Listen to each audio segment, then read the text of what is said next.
Kekerasan di bumi Papua. Papua kembali membara. Dalam 4 hari menelan 4 korban jiwa. Di Kampung Hitadipa, Distrik Sugapa, Kabupaten Intan Jaya. 3 tukang ojek warga pendatang ditembak KKSB, 2 diantaranya meninggal. 2 prajurit TNI ditembak dan gugur dalam pengabdiannya. Dan seorang pendeta juga jadi korban. Korban terakhir ini menimbulkan sengketa. KKSB menuduh TNI pelakunya. Kronologis kejadian dari para saksi mata versi mereka diunggah secara masif di dunia maya. Pentolan mereka di luar negeri langsung mendapatkan bahan baru untuk propaganda.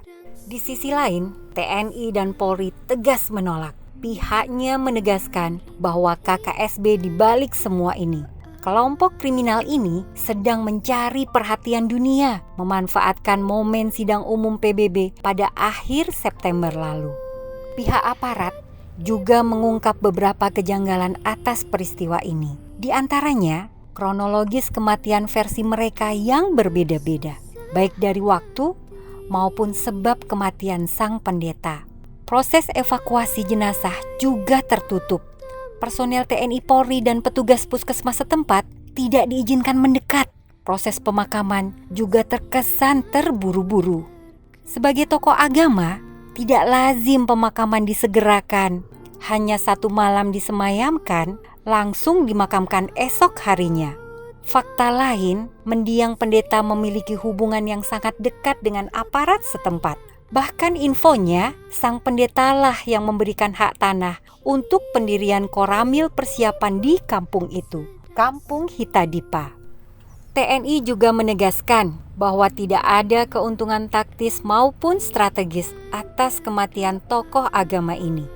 Sebaliknya, TNI merasa sangat kehilangan atas kepergiannya. Di sisi lain, masyarakat setempat memang sangat takut kepada KKSB. Mereka berkata, Bapak TNI hanya 1 tahun bertugas, lalu kembali. Sementara kami hidup selamanya dengan mereka.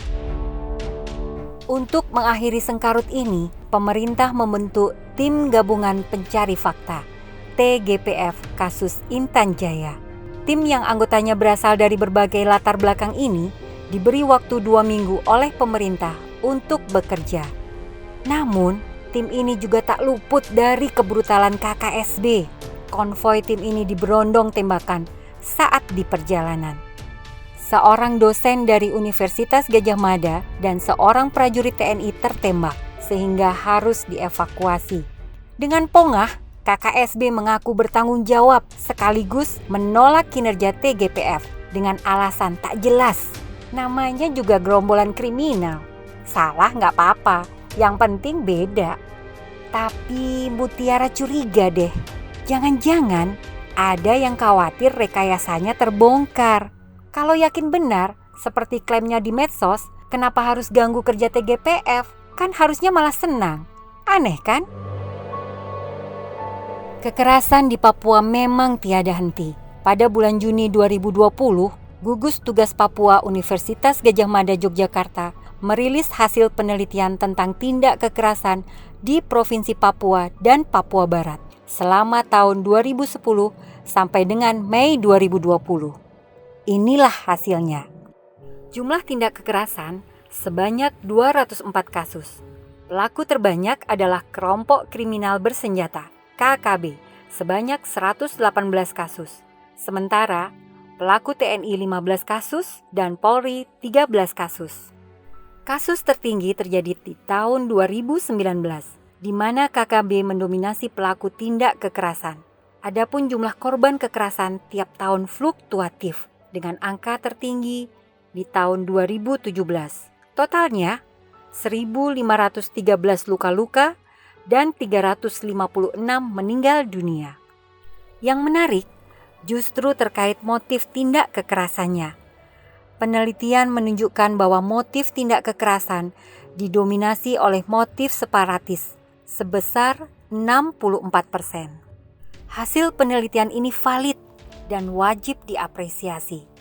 Selain melibatkan para akademisi dari universitas terbaik di negeri ini, para peneliti juga independen, imparsial, berintegritas, dan terlepas dari segala kepentingan. Angka ini juga menegaskan bahwa ide separatis adalah masalah utama di bumi Papua yang berdampak pada seluruh sendi kehidupan masyarakat. Kita semua setuju bahwa penyelesaian masalah Papua tidak hanya mengedepankan pendekatan keamanan. Pendekatannya harus multidimensi, komprehensif, dan integral. Ya, itu wajib hukumnya. Tapi pertanyaannya, kalau masih ada kelompok kriminal bersenjata, profesi apa yang berani bertugas di daerah terpencil? Birokrat, guru, dokter, pedagang, petani, atau profesi lain? Semua takut karena ancaman mereka itu nyata, taruhannya nyawa. Anehnya, hingga kini masih ada saja pihak yang menentang penugasan TNI Polri di Papua karena dianggap sebagai penyebab kekerasan di sana. Aneh kan? Ya, itu hak berpendapat sih, tapi logikanya di mana? TNI Polri kan menjalankan amanat undang-undang untuk mempertahankan keutuhan wilayah dan melindungi warganya. Dan panggilan tugas itu mempertaruhkan nyawa. Benar. Pengorbanan jiwa dan raga adalah janjinya kepada Ibu Pertiwi. Tapi, apakah tuduhan sebagai penyebab kekerasan di Papua masih relevan? Kenapa tidak menuntut KKB atau KKSB atau apalah namanya yang jelas-jelas ilegal, kriminal, dan terbukti meresahkan warga untuk meletakkan senjata dan menyerahkan diri? Kalau benar-benar mencintai bumi Papua dan ingin mensejahterakan rakyatnya, kenapa tidak bergandengan tangan untuk berkarya bersama? Kubur dalam-dalam mimpi untuk merdeka, karena Papua bagian dari Indonesia sudah merdeka sejak tahun 1945. Papua sejahtera, Indonesia jaya.